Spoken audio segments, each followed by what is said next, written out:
Waouh! Salut ces gens! Ça, vous êtes d'accord avec moi, hein? Plus frustrant, il n'y a pas. Alors, je vais vous dire, pour éviter de se faire ce genre de coup, on va dire de sale coup, parce que ça c'est vraiment un sale coup, la balle n'a aucune chance de rentrer dans le trou, eh bien, croyez-moi si vous le voulez, mais on ne va pas s'attaquer à la technique fondamentale. Je ne vais pas vous poser des clubs dans la ligne, je ne vais pas vous poser une petite pièce sur la face de club pour que vous centriez davantage cette balle. Non, moi je vais vous parler de ligne de jeu et je vais vous parler de vitesse. Comment initier la balle dans la bonne ligne, à la bonne vitesse pour qu'elle rentre sans coup fait rire. Pour cela, je vous ai développé une méthode que j'ai appelée VIF. Alors bien évidemment, c'est un moyen mémotechnique pour vous, pour que vous vous souveniez donc de cette méthode et que vous alliez puiser un point après l'autre, ce qui vous convient le mieux et voir assembler le tout pour faire en sorte que, eh bien, de façon régulière, de façon systématique, ces petits putts vont vous apporter le sourire et non cette grosse chape de plomb sur les épaules après les avoir ratés.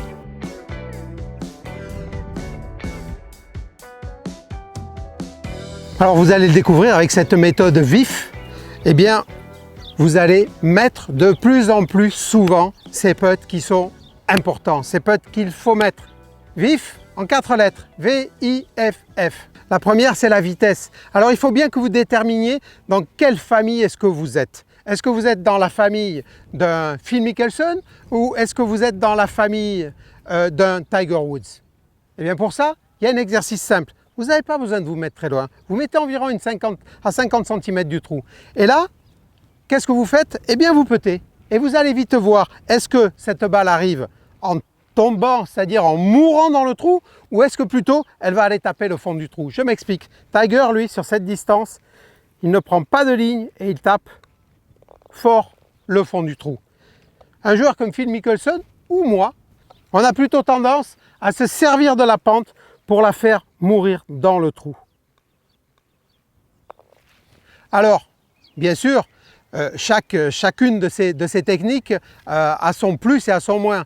Le moins, sur la technique où vraiment je fais mourir la balle dans le trou, eh bien, si jamais il y a beaucoup de pente, si jamais je me trompe un tout petit peu sur la vitesse, il peut m'arriver de la rater, c'est sûr, de ne pas arriver au trou, de passer sous le trou.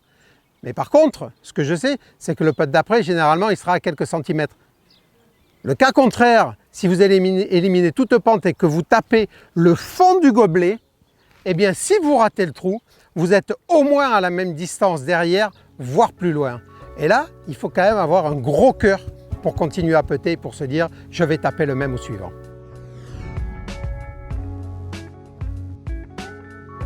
Eh bien, pour pouvoir identifier dans quelle famille vous êtes, est-ce que je suis un joueur qui tape le fond du trou ou est-ce que je suis un joueur qui fait mourir la balle dans le trou? Bien, je vais vous proposer un petit exercice qui est très simple. Nous allons mettre un tee derrière, sous le niveau du sol, dans la lèvre du trou. Et donc, vous le voyez, ce tee, je le laisse dépasser d'environ 1 cm, 1 cm et demi, et il est totalement au milieu du trou, dans la ligne dans laquelle je vise. Étant un joueur agressif comme Tiger, puttant le fond du trou, chaque fois que je vais putter, je vais toucher ce tee. Vous êtes un joueur qui préfère jouer avec la pente, donc préfère jouer à mourir dans le trou, eh bien vous n'allez pas toucher ce tee. Alors il faut que vous le compreniez, ça c'est ce qu'il y a de plus important, c'est peut-être le secret du putting et le secret des putts courts. C'est que cette façon de putter va dicter votre conception du putting, va dicter votre vision de la ligne, va dicter votre point intermédiaire, va dicter votre puissance. C'est ça qui va vous mettre dans cette famille qui va vous faire vous engloberez la façon la plus simple pour vous de mettre des putts. Si vous êtes quelqu'un qui tape fort les putts, bien évidemment vous allez jouer moins de pente que celui qui joue à mourir. Ça, il faut que vous le compreniez. Une fois que c'est intégré, vous pourrez lire les pentes, vous pourrez prendre le bon point intermédiaire et vous ne ferez plus d'erreur. Donc vous l'aurez bien compris, on est dans l'exercice qui est de taper ce tee. Je veux taper fort, enlever le maximum de pente.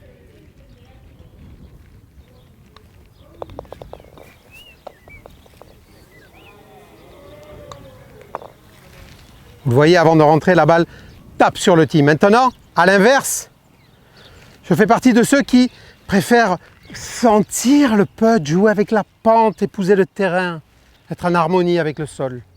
Et pour ça, je la fais mourir dans le trou. Et bien maintenant que vous avez bien identifié dans quelle famille vous êtes, celui qui tape un petit peu fort pour enlever la pente ou celui au contraire qui tape un tout petit peu plus à mourir, qui va devoir jouer un tout petit peu plus de pente, eh bien nous allons pouvoir passer au reste de cette méthode vif. Et là, je vous invite à appuyer sur le bouton juste en dessous pour me retrouver dans l'académie, pour que l'on puisse compléter cette initiation et pour que vous puissiez, eh bien, au quotidien, mettre les putts qui comptent.